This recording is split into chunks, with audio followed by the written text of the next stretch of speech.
I think we can say that Turkish foreign policy is a shambles at the moment. Turkey is extraordinarily isolated.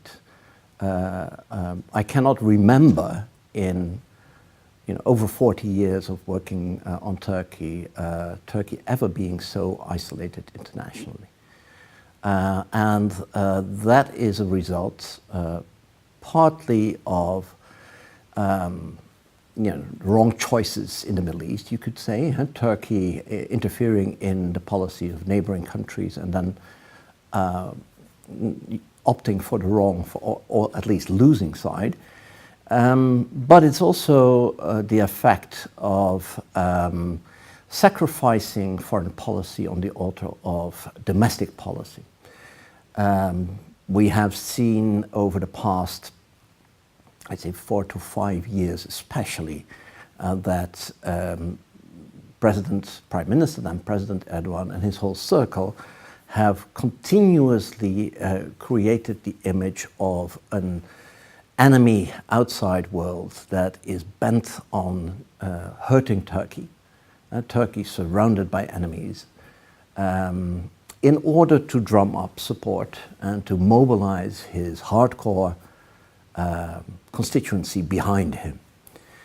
And that is always, of course, a very dangerous tendency. It's something that's not unique to Turkey. It's something that you see in Russia, also in the United States at the moment, of course, that you see in Britain, and in Poland, that political movements that are very strongly supported, but only supported by part of the population, try to hold on to that support by creating enemies.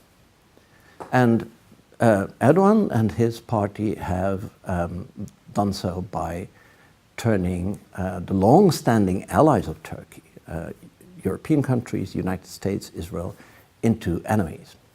I'd say that the most affected, in a way, are precisely those Turks in Europe. Those 4 million or so Turks or people of Turkish extraction who live within the EU, because they are extremely loyal to their country. The majority is also, let's say, of the same conservative, nationalist, Sunni Muslim outlook as Erdogan is himself, so they support him. Yet, of course, they are constantly exposed to a discourse that basically says those countries where you're living in, those are mortal enemies. They hate Turkey, they are out to damage Turkey.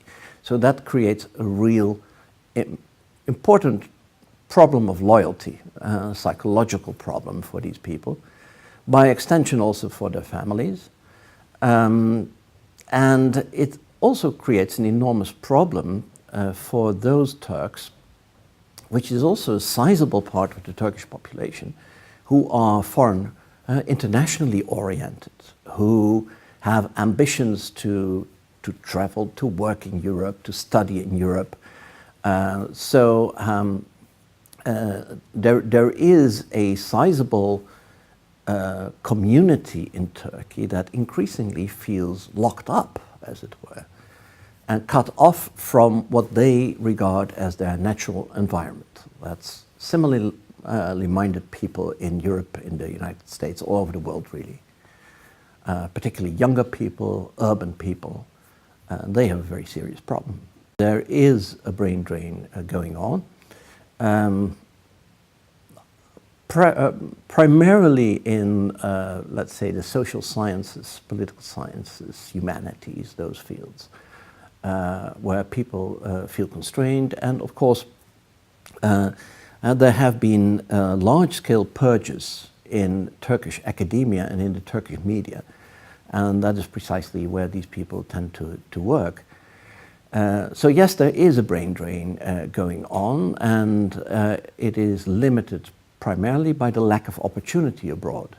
There are far more people who would be willing to move if only opportunities existed in Europe or in the US. Great crisis has happened, of course. Europe has turned into itself, has changed. It has had all kinds of very different problems on its plate. Turkey has changed fundamentally. It's turning into a more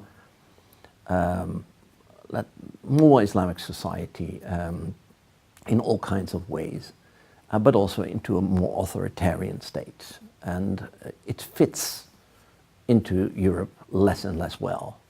So I don't think so. I think that when relations improve, and if they improve, let's say an upgraded customs agreement, customs union, is probably the highest that is achievable in the near future. To begin with, it's fundamentally different from the earlier orientation towards Europe and the West in generally, because that was a multifaceted thing. It had security arguments through NATO, it had economic arguments through becoming a member of the EU, and very important cultural arguments, because it also reflected the aspiration for Turkey to be part of the West, part of the civilized world, as the old school Kemalists would say in Turkey. This is very different. When you look at Russia, China, Iran, these are interest-based relationships. They are superficial. They serve. They're based on the perception that there are shared interests at one given moment, and very often those interests are shaped by common enemies. As in the case of Turkey and Russia. Turkey and Iran, yes, because Turkey sides with Qatar in the conflict with Saudi Arabia, so it automatically draws nearer to Iran. With China, it's more of a one-sided thing where Turkey likes to position itself as one of the great emerging powers of the world. To the great chagrin of Turkey, they are not members of the BRIC coalition, like China, Russia, India, and Brazil and South Africa. But they like to position themselves on equal terms, as it were, as one of those players who will shape the 21st century. But in the end, it's not underpinned by a whole lot of substantial relationships. So it's rather opportunist and superficial, I think.